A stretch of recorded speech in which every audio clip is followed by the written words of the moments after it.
बिस्मिल्लाहिर्रहमानिर्रहीम, अस्सलाम वालेकुम। आप देख रहे हैं चैनल 5 न्यूज़ प्लस और मैं हूं फैसल आफ्ताब डी के। नजर डालते हैं अब तक की कुछ अहम खबरों पर। कराची मलीर से हमारे रिपोर्टर ज़हीर अहमद मेमन की रिपोर्ट के मुताबिक गड्डाफ के मैर जबल मीर मोहम्मद गोट में पीरान पीर दस्तगीर की 11वीं शरीफ का इनेकाद किया गया। इस मौका पर हजरत किबला दिलबर ने फरमाया कि उलियाए कामिल की सोबत हर किसी को नसीब और इनकी सोबत में बड़ा फजल है। हम खुश नसीब हैं जो हमें ये सिलसिला नसब मिला है। गौसे आजम ने सारी जिंदगी दीन की खिदमत में गुजारी। हाफिज कलीमुल्लाह नक्शबंदी रिजवी कराते कलाम पाक, हाफिज मोहम्मद काशिफ हुसैनी और हाफिज सदाम हुसैन कलंदरी जबकि मशहूर मारूफ नात ख्वानी की। नाते मकबूल रसूल सल्लल्लाहु अलैहि वसल्लम के नात ख्वां मोहम्मद अयाज हुसैनी, हमाद अली करमी, मोहम्मद राशिद करमी, मोहम्मद रिजवान जिन्होंने नाते मकबूल पेश की और जोंका महफिल कारी सिकंदर पठान गोट। जबकि तकरीब के इनेकाद में कन्नड़ा बरादरी की जानिब से ताउन किया गया। इंतजामिया का खास ख्याल रखा गया। मोहब्बत खान, नबी बख्श कानरू, मोहम्मद इकबाल कानरू, डॉक्टर कासिम कानरू,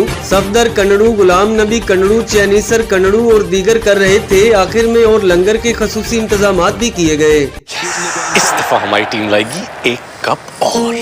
नहीं लाई तो तुम ले आना एक कप और। No chance. एक कप और टपाल दानेदार, तुम में एक और कप चाय।